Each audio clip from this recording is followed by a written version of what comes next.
puis de l'Église Parole de vie internationale à Sherbrooke. Et par une personne ici, on s'est rencontrés début juin, je pense, quelque chose comme ça. On a établi un bon contact et on a vraiment eu l'esprit, le même esprit pour emmener la parole de Dieu. On avait parlé éventuellement qu'on l'inviterait ici. Fait que ce matin, peut-être on peut souhaiter la bienvenue aussi à Martha, qui est une sœur enseignante qui est venue avec elle. Peut-être juste l'applaudir quand même.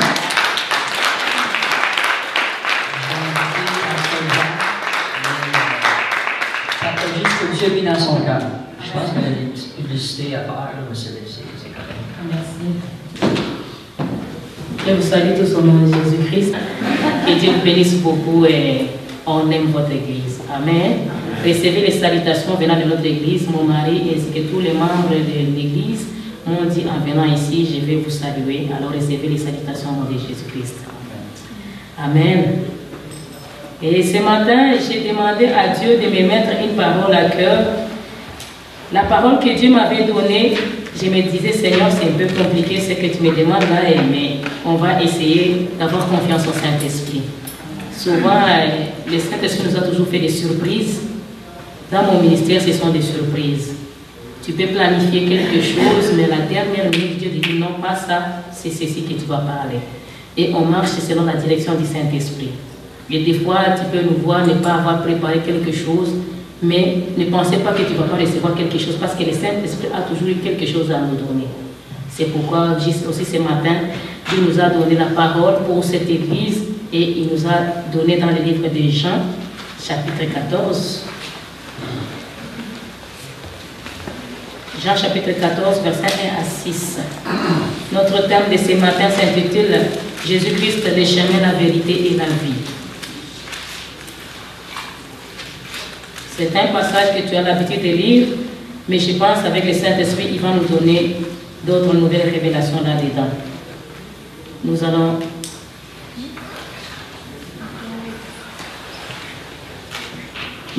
prier. Avant de prier, je vais chanter une chanson et après nous allons faire la lecture. Amen. Je reconnais que tu peux tout et que rien n'était impossible. Je reconnais que tu peux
Père éternel, parce que tu es présent, Seigneur.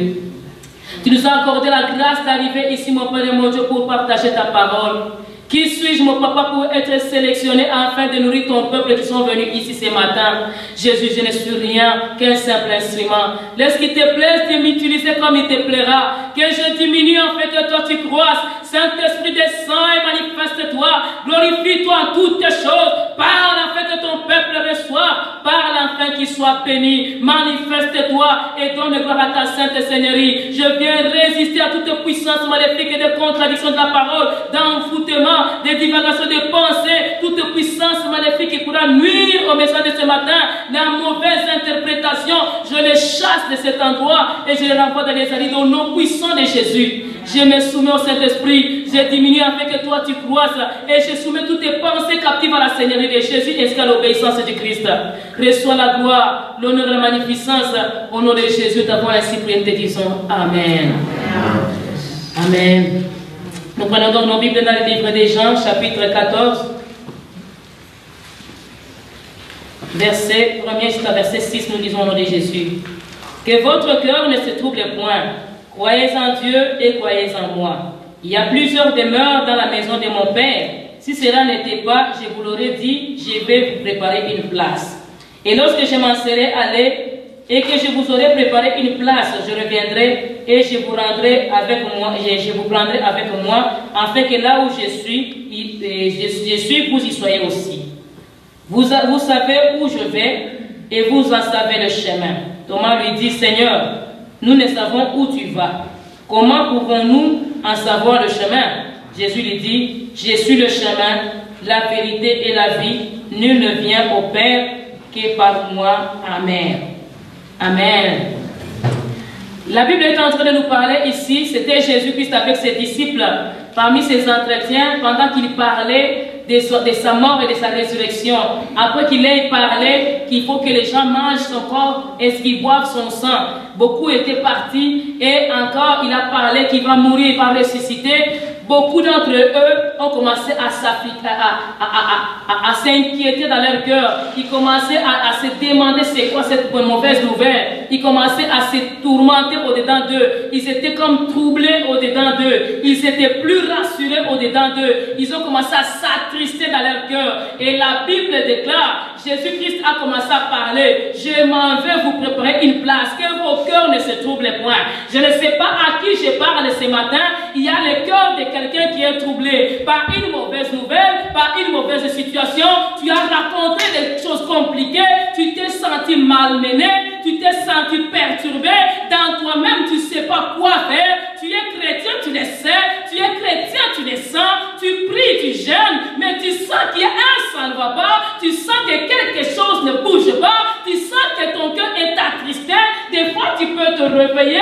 Tu sens que dans ton cœur, tu n'as pas la paix. Que ton cœur ne se trouble point. Alléluia.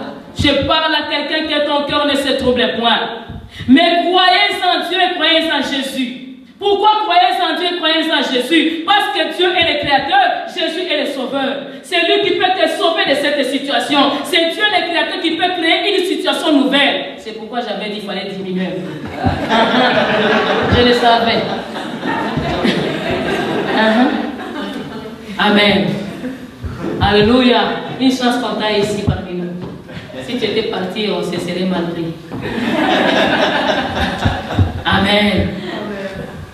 Jésus-Christ a senti que quelque chose n'allait pas. Les disciples étaient attristés. Les disciples étaient désemparés. Ils étaient découragés. Ils avaient perdu l'équilibre. Je parle à quelqu'un ce matin. Tu es déséquilibré. Tu es désemparé. Tu ne sais plus sur quel pied danser. Tu ne sais plus à qui te confier. Qui peut te comprendre. Qui peut être une personne de confiance. À qui encore tu pourras parler. À qui tu pourras déverser ton cœur. Tu ne sais pas sur quelle épaule pleurer. Mais Jésus te dit, ne pleure pas, que ton cœur ne se trouble point. Croyez en Dieu, croyez en moi, croyez en Dieu, parce que c'est lui le Créateur. Il est capable de créer une nouvelle situation, une nouvelle sortie dans laquelle tu pourras passer et être safe.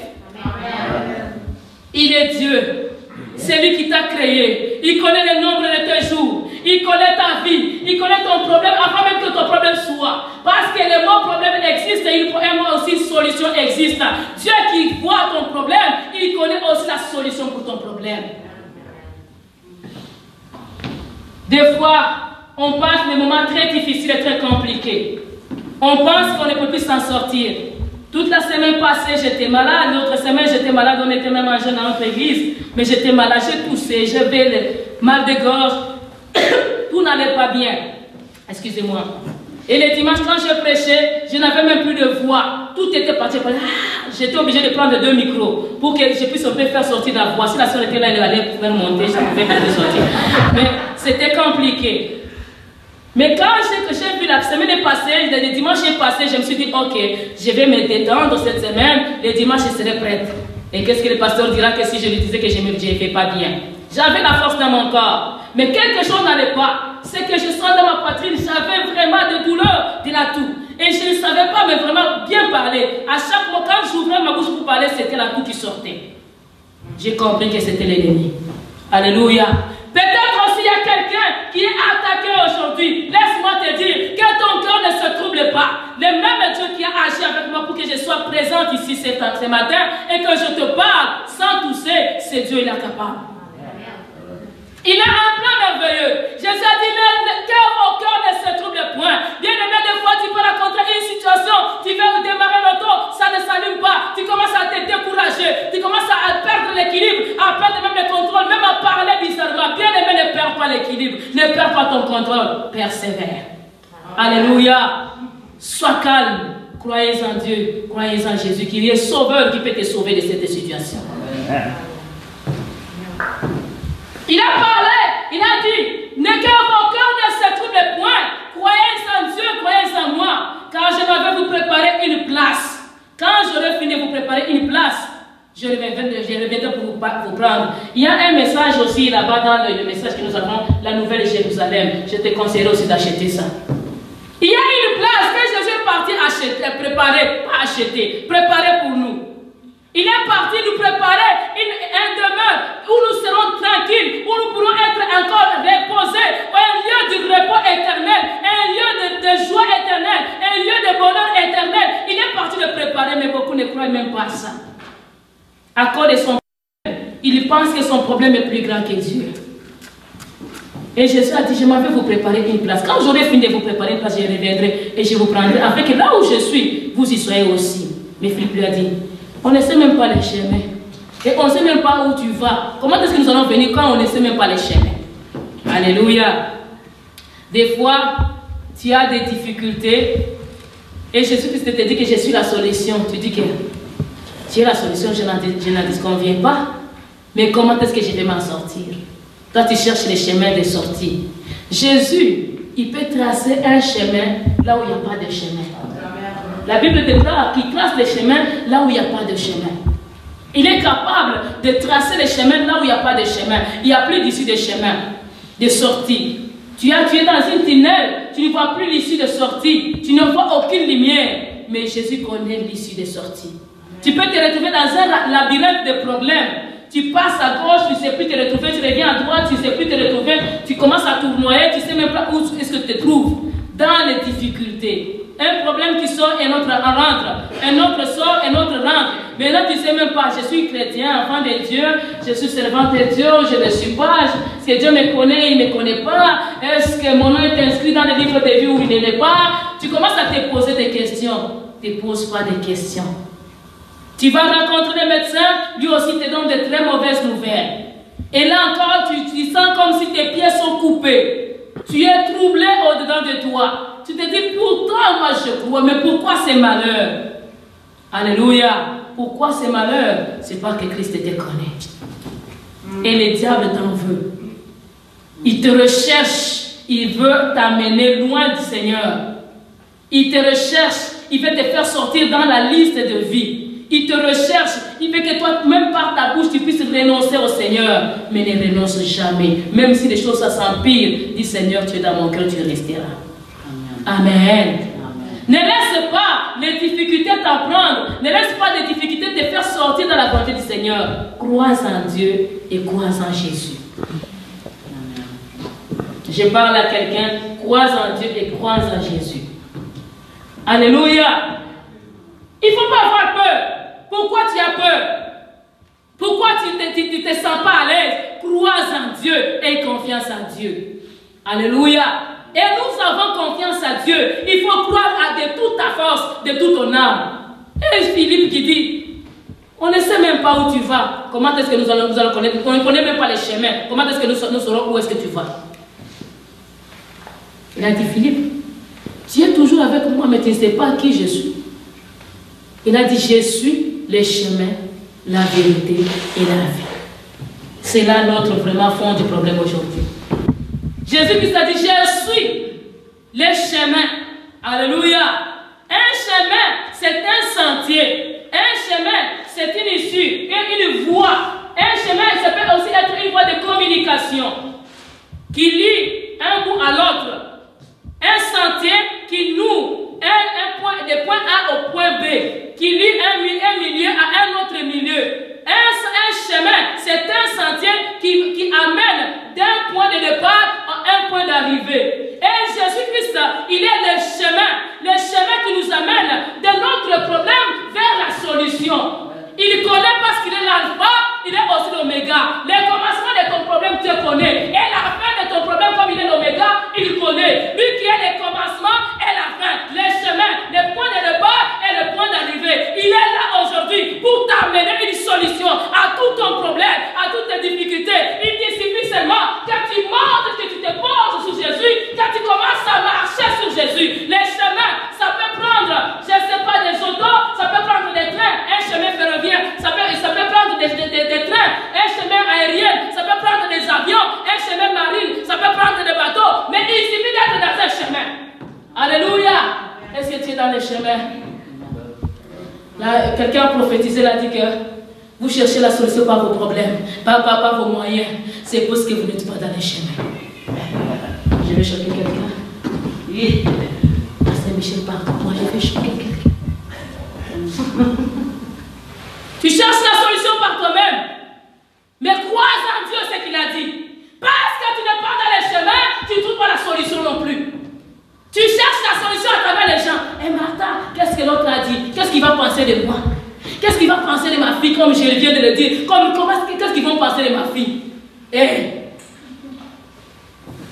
Dieu m'avait dit, ta fille va me servir. Et cette semaine, elle va prêcher. C'était la première fois, elle a 19 ans.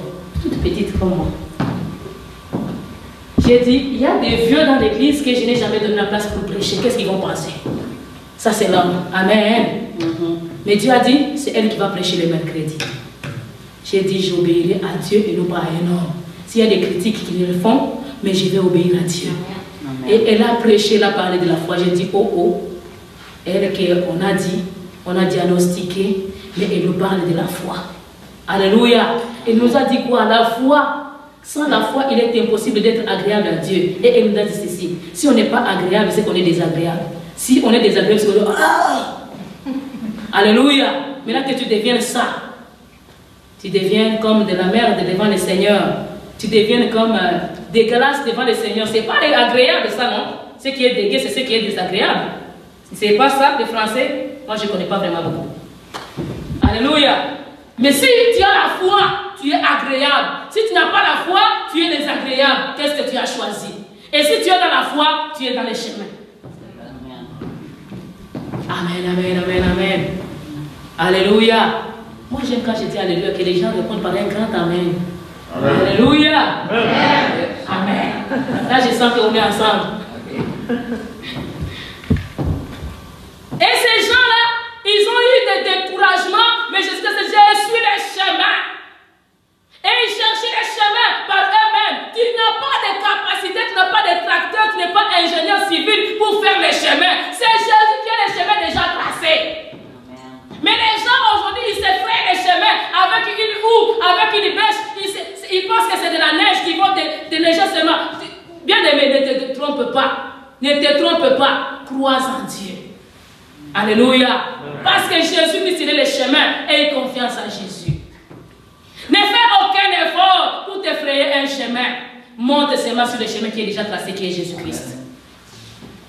Mets ta confiance, mets ta foi, mets tes yeux sur Jésus. Élève tes yeux. Quand rien ne marche, élève tes yeux. Quand rien ne bouge, élève les yeux. Quand rien ne te semble donner de suite favorable, élève les yeux vers le Seigneur. Marche sur lui. Lui qui est le Père de vie. Lui qui est le chemin. Marche sur lui. Même quand tu peux t'appuyer sur ton sort, sois sur Jésus. Les deux pieds sur Jésus.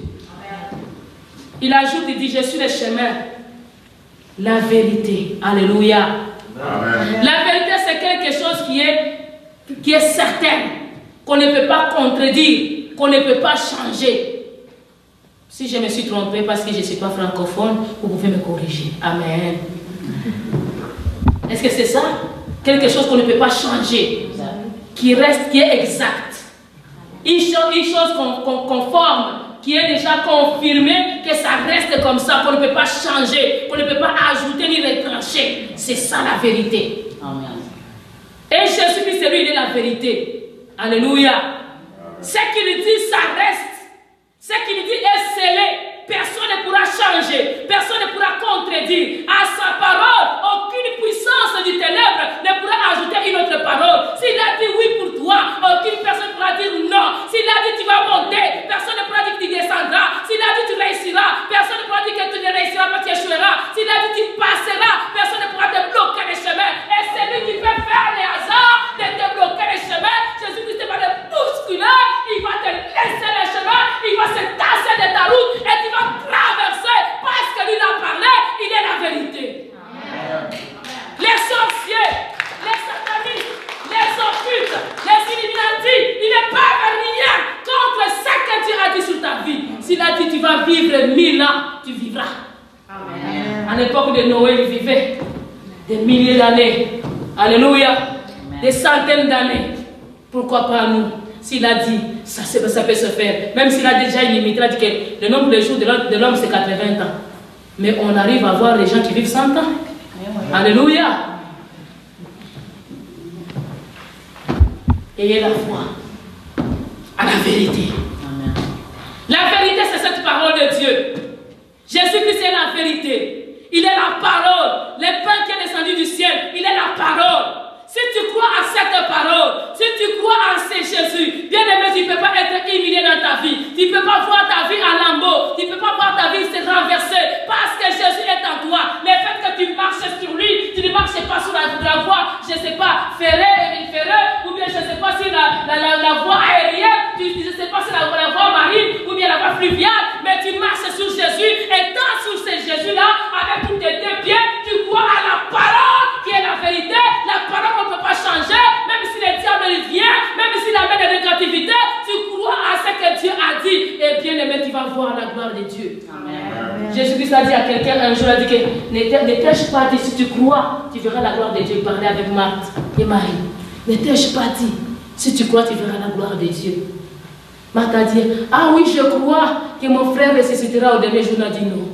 Où est-ce que vous l'avez mis? Ah, il sent déjà, il est déjà pourri. Il a dit, où est-ce que vous l'avez mis?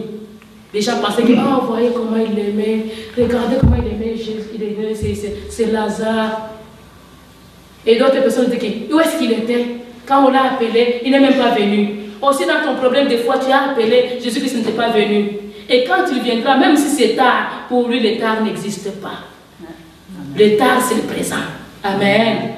On disait que Lazare sentait déjà depuis 4 jours. Mais Jésus-Christ l'a ramené à la vie. Combien plus faire de raison pour ton cas? Crois la vérité. S'il a dit oui, personne ne pourra dire non. Dans notre église, nous avons une chanson que nous chantons. Si Jésus dit oui, personne ne peut dire non. Si Jésus dit oui, personne ne peut. S'il a dit oui pour ton mariage, personne ne peut dire non. Si Jésus dit oui, personne ne peut. Et s'il a dit oui pour ton travail, personne ne peut dire non. Si Jésus dit oui, personne ne peut. Oh, ici il a dit oui pour ta santé, personne ne peut dire non. Si Jésus dit oui, personne ne peut dire. Oh, personne ne peut dire non, personne ne peut le contredire, même pas ton père, même pas ta mère, même pas ton grand-père, même pas tes ennemis, même pas tes amis, même pas les sorciers, même pas les ténèbres, même pas les diables, personne ne pourra dire non. Si lui il a dit oui, s'il a dit ok, c'est ok, et même si tes ennemis se lèvent, c'est rien, nul et sans effet. Amen. Il est le Dieu qui t'a choisi. Il est le Dieu qui t'a aimé, il est le Dieu qui t'a approché, le Dieu qui t'a engagé, le Dieu qui connaît ta santé, il connaît ta faiblesse, il connaît tes difficultés, tes incapacités. Lui, il connaît parce que c'est lui qui t'a créé. Crois seulement en lui, mais ayant les 2 pieds sur lui qui est le chemin, marchant avec lui, parce que lui, il te fait sortir du négatif vers le positif.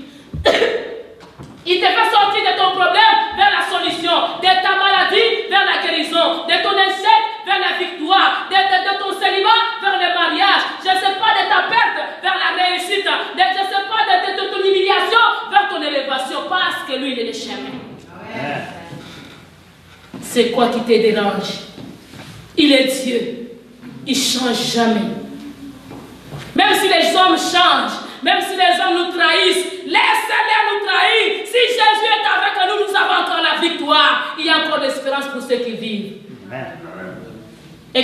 Ecclésiaste 9, verset 4 nous dit quoi? Il y a de l'espérance pour ceux qui vivent. Parce que ceux qui vivent, ils savent en effet qu'ils mourront. Mais ceux qui meurent et qui sont déjà morts, ils ne savent plus rien. Leurs pensées, leur amour, leur envie et leur jalousie, tout est fini, tout est parti avec eux. Ils n'ont plus aucune part sur ce qui se passe sur la terre. Si Christ est avec toi, la victoire est certaine. Et la Bible déclare encore qu'un chien vivant est plus important qu'un lion mort. Toi qui es encore vivant, pourquoi tu te plains? Alléluia. Il y a encore de l'espérance. Jésus-Christ, il est le chemin qui t'amène. Alléluia. Un chemin, avez-vous déjà vu un chemin qui s'est fatigué? Qui dit, ah, toi tu es un gros tracteur, tu pèses trop. Ah non, c'est pas sur mon dos. Les tracteurs, ils viennent. Ils passent. Des gros camions avec, je ne sais pas, de grosses conteneurs, ça vient. Les chemins dépassent seulement, va où tu vas. Amen. Alléluia. Amen. Des petites voitures comme des coccinelles, ça vient aussi. Ça passe. Et nous les piétons aussi, même si je suis mince, même si je suis grasse, je viens. Je passe. Il ne se fatigue pas. C'est Jésus-là, il ne se fatigue pas de nous. Même si nous sommes chargés, qu'on passe sur lui. Tant qu'on est encore sur lui, il est capable encore à nous amener à la destination pour nous faire décharger. Amen. Il dit quoi? Venez à moi, vous tous qui êtes chargés et fatigués, je vous donnerai du repos. Venez à moi. Quand vous venez maintenant sur le chemin, vous vous embarquez avec lui. Tu es un gros camion avec beaucoup de choses en arrière de toi, tu passes. Quand tu arrives en destination, parce que c'est lui qui t'amène en destination, il t'amène du point A vers le point B. Point négatif vers le point positif. Il t'amène, et quand tu es arrivé en destination, qu'est-ce que tu vas faire? Tu vas te décharger, n'est-ce pas? On va te décharger en destination. Les gros camions qui transportent des choses, ils ne les transportent pas éternellement, ils les transportent pour les amener quelque part, on les décharge et puis ils repartent. Alléluia. Toi aussi tu es venu avec des problèmes. Dans Jésus-Christ, il te prend avec tous tes problèmes, il t'amène en destination au lieu du repos, il te décharge et te laisse maintenant libre, aller libre. Amen. Mais en allant libre, tu vas encore aller sur lui. Pas sur un autre chemin. Amen. Faites attention de ne pas marcher sur autre chemin. Parce qu'il n'y a pas d'autre chemin, il n'y a qu'un seul chemin. Amen. Ailleurs, c'est la brousse.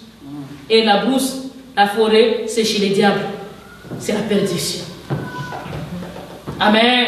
Là, il n'y a pas d'issue. Là, il n'y a pas de sortie. Là, il n'y a pas de solution. Mais avec Jésus, même si tout devient très compliqué, tu finiras par trouver une solution. Dites Amen. Amen. Il a ajouté, il a dit, je suis le chemin, la vérité et la vie. Ah, ça j'aime beaucoup. Je suis le chemin, la vérité et la vie. La vie, c'est l'existence. Morale, physique ou spirituelle. C'est ça l'existence. Et c'est lui seul qui peut nous donner l'existence. Il n'y a aucune personne, aucune puissance, aucun enseignement, aucune révélation autre qui peut nous donner une existence. Celui qui nous fait vivre, c'est seulement Jésus. Si tu es en Jésus, il te fera vivre. Perdre la vie, c'est connaître encore un échec extraordinaire. La Bible déclare quoi? L'enfer, c'est la mort éternelle. Et le royaume des cieux, c'est la vie éternelle. Jean 10 nous dit quoi? Jésus-Christ est venu donner la vie et la vie en abondance. Ouais. C'est lui encore qui est la vie. Qui est venu donner la vie et la vie en abondance. Dans Deutéronome, chapitre 30, verset 15 à 20, on peut lire encore ça pour comprendre c'est quoi la vie. La vie, c'est un bonheur. C'est la bénédiction. Alléluia.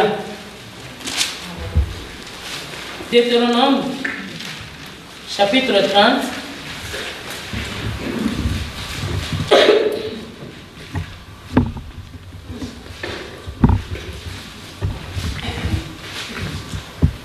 Deutéronome, chapitre 30,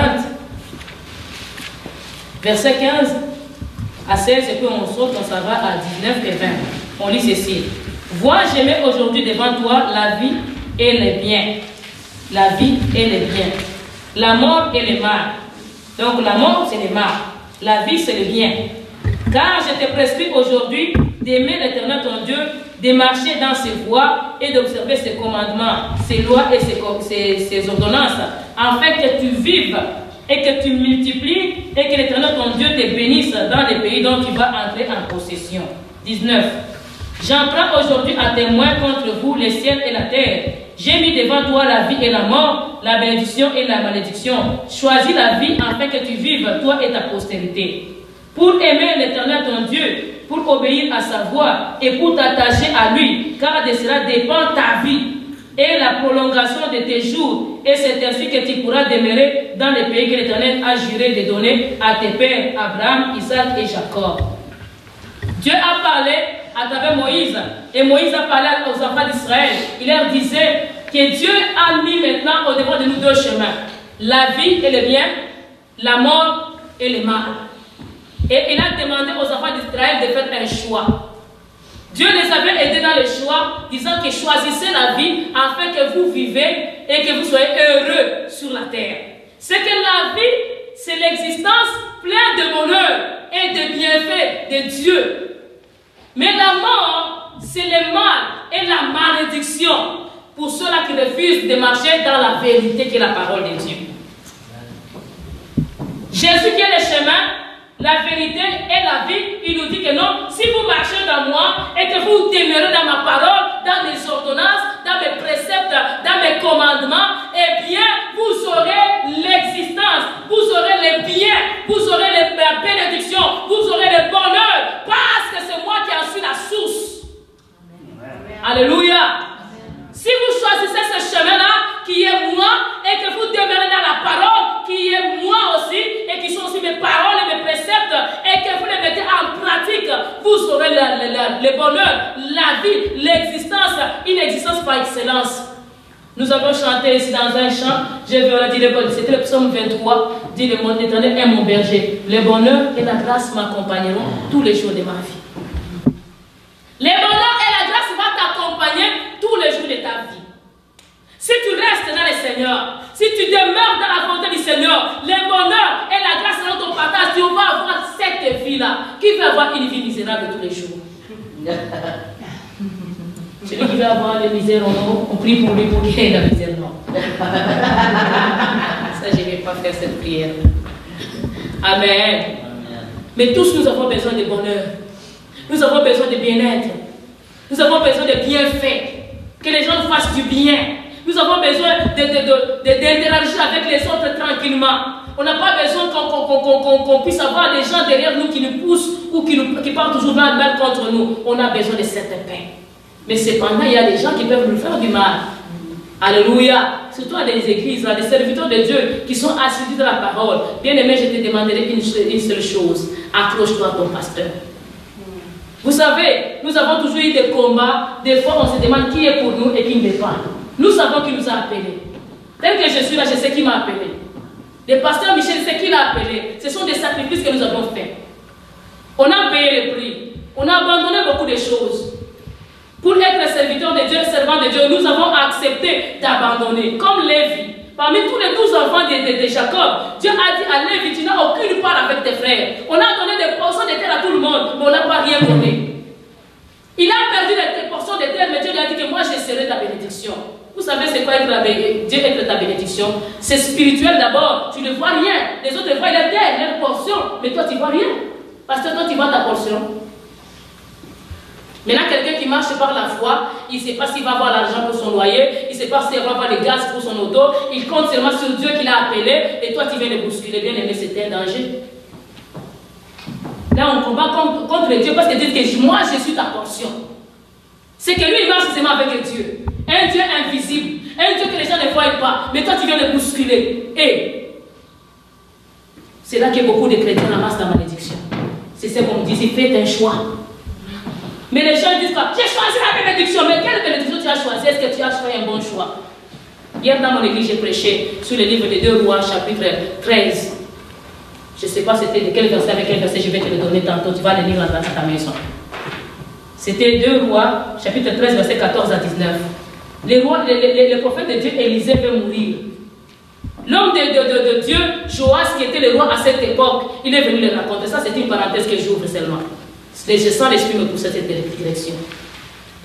Il était malade, la maladie qui l'a amené à la mort, à Élisée, la maladie qui l'a amené à la mort.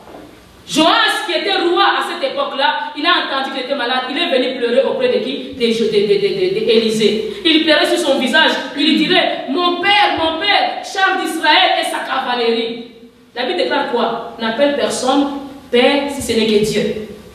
Mais lui, il est venu pleurer auprès de l'homme de Dieu, il disait, mon père, char d'Israël, les chars au pluriel et sa cavalerie. Donc un seul serviteur de Dieu vaut mieux que plusieurs armées. C'est toute une armée. Un serviteur. Et c'est une cavalerie de Dieu. C'est un père de plusieurs. C'est que quand tu les bouscules, tu as un problème avec les dieux là et tous les enfants qui sont derrière ces pères là. Dans le livre de Chroniques, encore dit quoi? Ayez confiance à l'Éternel, mais croyez en Dieu et ayez confiance, faites confiance à ses serviteurs et c'est alors que vous réussirez. Pour réussir, il faut avoir confiance aux serviteurs de Dieu. Il faut s'accrocher aux serviteurs de Dieu. Si on n'est pas accroché, on est détaché. On est comme Jésus avait dit que vous êtes des cèpes et moi je suis le vigneron. Celui qui reste attaché à moi vivra. Et celui qui va se détacher, il va mourir et puis on va le jeter dans le feu. Donc quand vous restez attaché à votre pasteur, vous êtes attaché à la bénédiction. Parce que de lui, Dieu déverse la bénédiction. Psaume 133 dit quoi? La bénédiction commence à la tête d'Aaron et ça va jusqu'au point de ses vêtements. Quelqu'un qui ne respecte pas la tête, il se détache de l'onction, il se détache de la bénédiction, il se détache de la grâce, il se détache du bonheur. Parce que la Bible déclare dans ce même psaume 133, le bonheur et la grâce sera avec vous. Alors, la Bible déclare quoi? Il dit que c'est là que j'ai déversé la bénédiction et la vie éternelle. C'est que la bénédiction et la vie éternelle, ça vient de la tête qui est le serviteur de Dieu. Alléluia. Je te demanderai seulement de t'accrocher. Quand il y a des rebelles dans l'église, détache-toi d'eux. Quand il y a quelqu'un qui commence à te parler du mal de ton pasteur, détache-toi. Parce que cette personne veut t'empoisonner. C'est vraiment ton ennemi, spirituellement. Amen. Cette personne vraiment veut t'empoisonner. Et quand tu restes avec elle, même si le pasteur reste avec une seule personne, Dieu le bénira et il remplira encore. Mais vous là où vous allez, tous vous allez sécher. C'est pourquoi il faut faire beaucoup attention. Parce que vous êtes détaché déjà du vrai sarment. Vous êtes déjà coupé et vous allez sécher et vous serez jeté dans le feu. Tu peux sortir avec des grandes bénédictions. D'ailleurs, j'ai réussi. J'ai trouvé notre travail. J'ai 2 ans, 3 ans, 4 ans, ça commence à baisser. J'en ai vu des gens comme ça. Quand j'ai commencé mon ministère, étant femme, j'avais eu beaucoup de combats. Dans mon église d'abord, dans mon pays, beaucoup de gens ne pensent pas, ne croient pas vraiment au ministère que Dieu peut poser dans une femme. Certaines églises croient, mais beaucoup d'autres églises ne croient pas. C'est que j'avais souvent reçu des combats par rapport avec des hommes. C'est une femme, qu'est-ce qu'elle m'a dit? Encore j'étais trop jeune. Je me suis convertie à 19 ans, je suis devenue pasteur à 24 ans. J'étais petite. Alléluia. Et j'étais célibataire, j'ai été consacré pasteur au mois de mars, je me suis mariée au mois de décembre. C'est que j'étais pasteur célibataire en plus. Combien n'ont pas parlé? Et parmi les gens qui m'ont critiqué, d'autres aujourd'hui n'existent même plus, ils sont déjà morts. Je ne te dis pas pour t'effrayer, je te dis pour t'effrayer. Alléluia.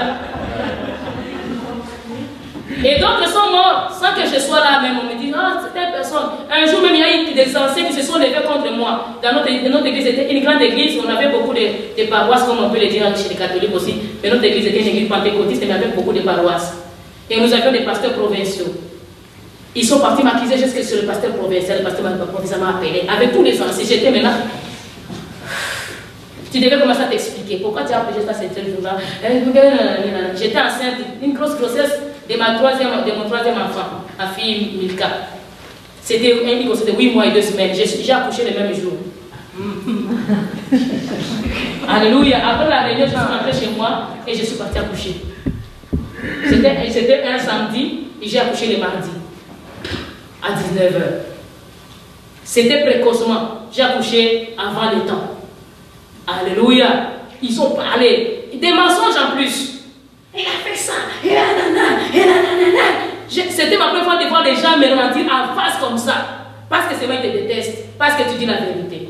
La vérité, il faut la garder. Jésus-Christ est le chemin, la vérité et la vie.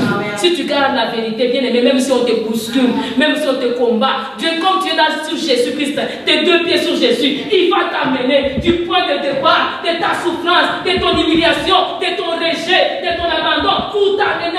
destination, à ton élévation. Personne ne peut freiner Dieu, personne.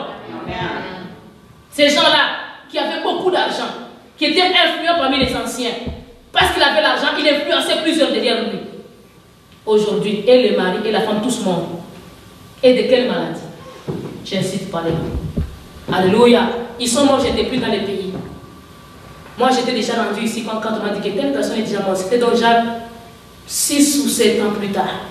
Mais ils ont continué à vivre. Ils ont continué à marcher, à critiquer d'autres pasteurs aussi, à faire des bêtises comme ils étaient habitués. Mais Dieu, il te regarde, il te donne le temps de te repentir. Il prend patience. Mais si tu ne te repens pas, tu vas mal finir. Amen. Jésus-Christ est le chemin, la vérité et la vie. Accrochons-nous à cette vérité. La vérité nous dit de croire en lui, d'avoir confiance en lui, de respecter nos responsables, de respecter l'autorité. Nous devons le faire en restant dans la parole, même si c'est compliqué, même si c'est difficile, même si c'est une autorité compliquée. Mais soumets-toi. Laisse-moi te dire encore une autre chose. J'avais aussi des responsables très compliqués. Parce que j'étais tout le temps pasteur adjointe, je n'avais jamais été pasteur titulaire. Chez nous, on mettait 2 pasteurs titulaires et adjoints. Et des titulaires, j'en avais eu des bons, mais j'en avais aussi des très mauvais. Un très mauvais. Tu prêches comme ça, il dit non. Et quelqu'un parmi les titulaires que j'avais eu m'avait dit que toi, tu n'as même pas Dieu. Tu marches à travers mon Dieu. Toi, tu es comme une prise de contact. Moi, je suis comme une cabine électrique. C'est moi qui te donne le courant. J'ai dit, ok Seigneur, si tu as permis que je reçoive le courant à travers lui, je me soumets. Mais je sais que c'est toi qui donnes le courant. Mais tu nous dis que soumettez-vous à vos autorités. Seigneur, donne-moi la capacité. Je suis incapable maintenant. Des fois, ça fait très mal. Seigneur, je vais respecter. Mais j'ai respecté ces grands-là. Alléluia. Aujourd'hui, il n'est même plus rien. Alléluia. Il n'est même plus rien. Mais j'ai respecté, je l'ai respecté. Et Dieu m'a amené à ma place. À ton temps, Dieu t'élèvera. Si tu as quelque chose en toi, reste fidèle. Amen. Amen. Amen. Et Jésus a dit quoi? Je suis le chemin, la vérité et la vie. Personne ne arrive au Père que sans passer par moi. C'est verset 6 de notre Jean chapitre 14. Là, je vais terminer. Essayez de m'excuser si j'ai dépassé le temps. On va terminer tantôt. Est-ce qu'on est ensemble? Amen. Jean chapitre 14, verset 6, on dit, Jésus lui dit, je suis le chemin, la vérité et la vie. Nul ne vient au Père que par moi. Nul ne vient au Père que par moi. Tu ne peux pas arriver au Père qui est le Créateur. C'est là que nous avons notre problème. Tu ne peux pas arriver au Créateur. C'est lui qui peut créer un nouveau cœur, qui peut créer un nouveau emploi, qui peut te créer de nouvelles finances, qui peut te créer la nouvelle santé, qui peut te créer un nouveau qui peut te créer une nouvelle femme, qui peut te créer un nouveau mari, qui peut te... Tu sais même si ton mari est compliqué comment, Jésus est capable de le recréer, de le toucher de nouveau, de le changer, de le transformer, parce que c'est lui qui est capable, c'est lui le Créateur. Tu ne peux pas arriver au Créateur si tu ne passes pas par le chemin qui est Jésus. Nous devons passer par Jésus afin d'arriver à notre grande bénédiction. Même si tes enfants sont compliqués comment, Dieu est capable. Dieu est capable.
créateur qui va te traiter